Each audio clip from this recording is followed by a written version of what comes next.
जिन्होंने प्रधानमंत्री नरेंद्र मोदी का मुखौटा पहन रखा था। इसके साथ ही हाथ में लाठी लेकर उन्होंने सड़क पर जुलूस भी निकाला।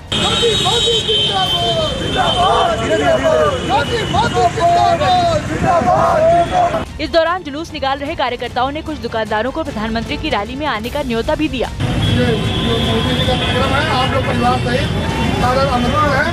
वहीं बीजेपी कार्यकर्ताओं ने पाकिस्तान के खिलाफ की गई कार्रवाई के लिए प्रधानमंत्री की तारीफ की। नरेंद्र मोदी जी जो कि 70 वर्षों में पहली बार ऐसा भारत का प्रधानमंत्री मिला है, इसने पाकिस्तान को मुंह तोड़ जवाब देने का काम किया। प्रधानमंत्री की रैली से पहले बीजेपी कार्यकर्ताओं ने वहां एक महायज्ञ भी किया।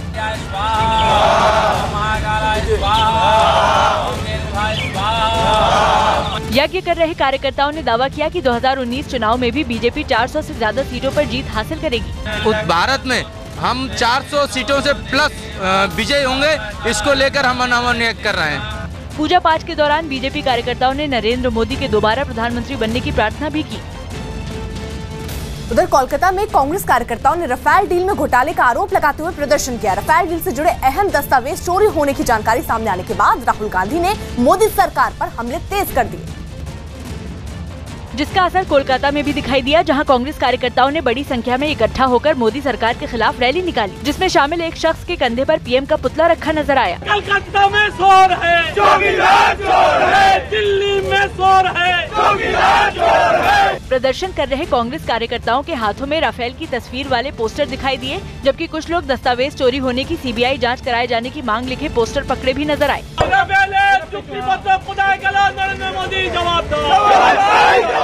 यही नहीं, कांग्रेस कार्यकर्ताओं ने राफेल डील में हुए घोटाले से बचने के लिए सरकार पर दस्तावेज चोरी होने का बहाना बनाने का आरोप लगाया। सब जानता है चौकीदारी चोरी किया है, इसीलिए हमारा मांग है जो नरेंद्र मोदी प्राइम मिनिस्टर है, चौकीदार को इमीडिएट रेजिग्नेशन देने पड़ेगा।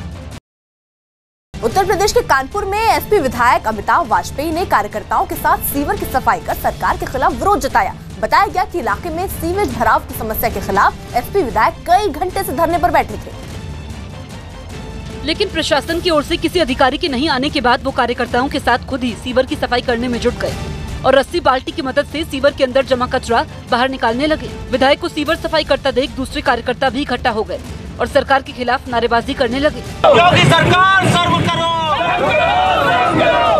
विधायक की सीवर साफ करने की खबर मिलने के बाद कुछ अधिकारी वहां पहुंचे और उनको समझाने की कोशिश की, लेकिन गुस्साए विधायक उनसे उलझ गए।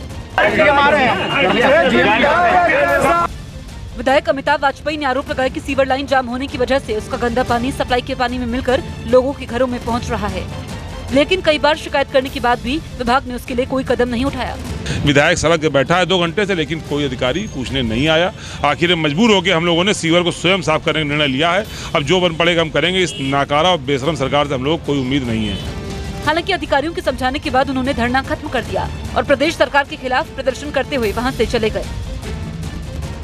जम्मू कश्मीर के राजौरी में एलओसी के करीब के इलाकों में गोलाबारी की वजह से बंद स्कूलों को दोबारा खोल दिया गया। सीमा पार से होने वाली भारी गोलाबारी की वजह से एलओसी के 5 वजह से बंद स्कूलों को दोबारा खोल दिया गया। सीमा पार से होने वाली भारी गोलाबारी की वजह से एलओसी के 5 किलोमीटर तक के दायरे में आने वाले स्कूलों को बंद कर दिया गया था, लेकिन बच्चों की पढ़ाई के नुकसान को देखते हुए स्कूलों को दोबारा खोला गया और बच्चे हंसते खेलते अपने स्कूल पहुंचे। सीमा पार से होने वाली गोलाबारी से बेपरवाह बच्चे अपने दोस्तों से मिलकर खुश दिखाई दिए और उन्होंने स्कूल के बाहर खुले में बैठकर पढ़ाई शुरू की।